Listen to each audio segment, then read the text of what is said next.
No, no buzz. A Just Bees book club. Another one I listened to on audiobook, so I will not be able to reference any pages today. And it's actually a reread or a re-listen. I have now listened to this twice, and I like it a lot. So today is Rebecca Roanhorse's Black Sun, the first book in the what is the trilogy called? I don't have that one, but I do have this one. Um, Meridian. Book two of Between Earth and Sky. That's the first book in the Between Earth and Sky trilogy. Makes sense given the stuff that happens in it and the world it is set in, the Meridian continent, I guess. Um, Man, this book fucking goes. And and the audiobook is phenomenal. Also, just a really good cast of readers.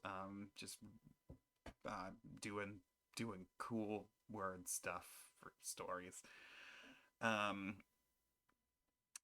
and and I guess I'm so enthusiastic partially because I was really high on this book when I first read it. I think the like blurb I wrote that is still in it at the store is basically says like if Roanhorse keeps up this level of world building and storytelling, that this is going to be the next uh, Broken Earth trilogy quality. Like it's going to be the quality of the Broken Earth trilogy by Jemison. Like, is that high on it? Um, Although part of me wants to always say the Machineries of Empire because that's my actual favorite of like the big 2010s um, big sci-fi fantasy trilogies, but also haven't read that in like 10 years, so it's not 10 years, but it might be close. Machineries of Empire by Yunali is completely overlooked, and more people should read it. Those books go really, really heavy places, and I feel like that space got sort of hoovered up by Anne Lecky's trilogy, which I think is just significantly worse than any of the other ones that I'm just dropping here. Binti also, I guess, is sort of in that same area, also much better than I did not like the ancillary books at all.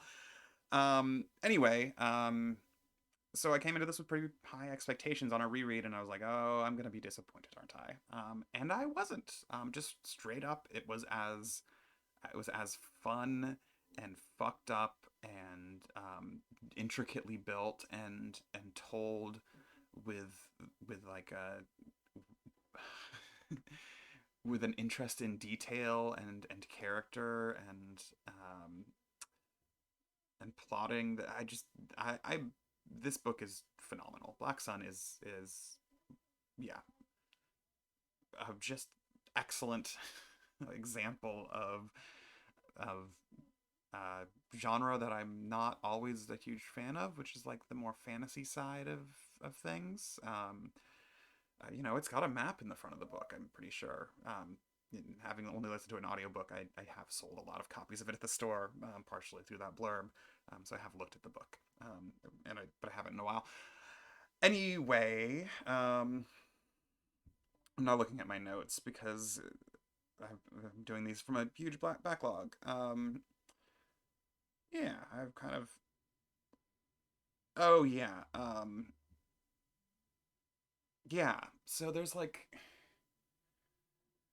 world building and then there's world building. You know what I mean? B B. Do you know what I mean?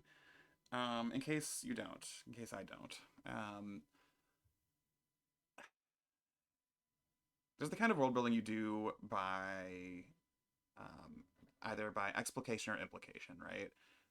That is to say, the kind of thing where somebody will dump some exposition on another character. Often this will be, the protagonist is a sort of stand-in for the audience. They are coming to a new place and somebody explains to them like, "Oh yeah, you can get all the beans you want out of the buckets in this anarchist utopian world or whatever."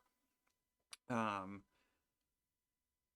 I think that's actually I, because that particular example was a bad one because I think the main character of Dispossessed is actually from that community, and their fish out of water thing is going into the capitalist community. Anyway,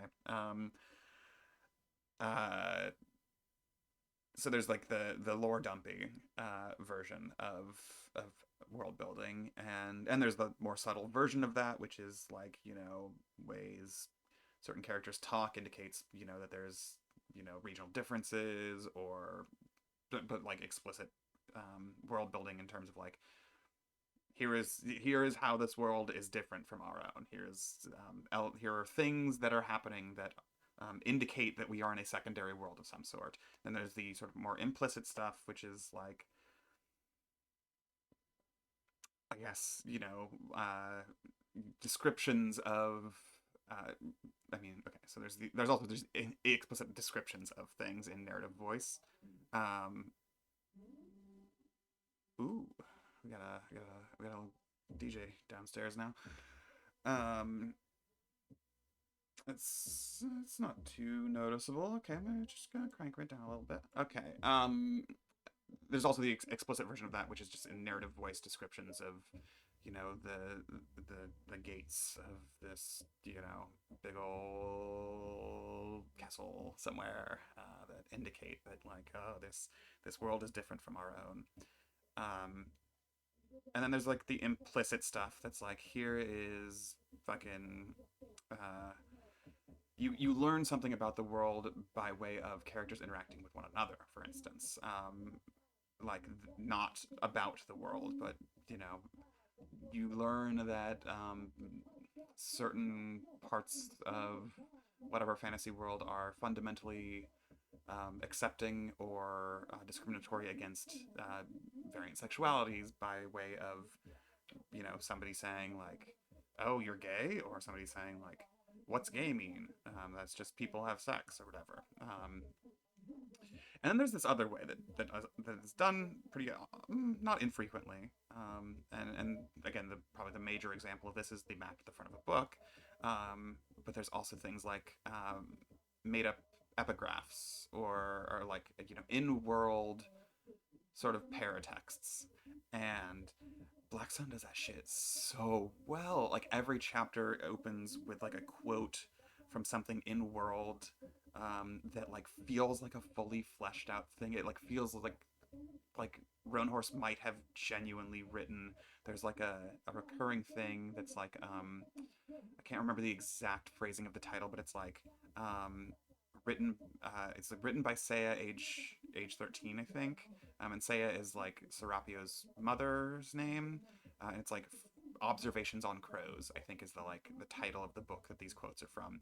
And I don't think Roanhorse sat down and wrote the entirety of the Observations on Crows before writing Black Sun, but I think she might have wrote like a good chunk of it. And then there's like, like the quotes from the previous Sun Priest at the top of Naranpa's chapters, and just like, there are these things that are not being presented to us through the camera of the language, that are fitting in, with what, like, the literal formal structure of the book, not the like, um, not the storytelling, not anything that happens sort of diegetically within the book, that are just like such really smartly written little things that, like, I didn't really cotton onto how important those things were on my first read through. I was just like, damn,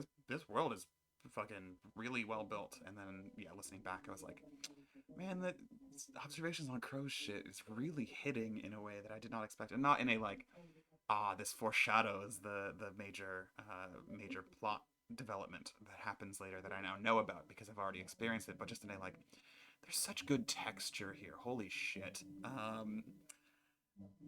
And yeah, I think that's like more or less my takeaway from rereading, re-listening to Black Sun by Rebecca Roanhorse is, I'm really excited for the full trilogy.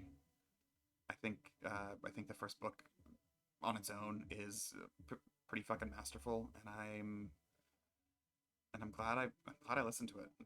glad I listened to it again after that. Thanks for not watching.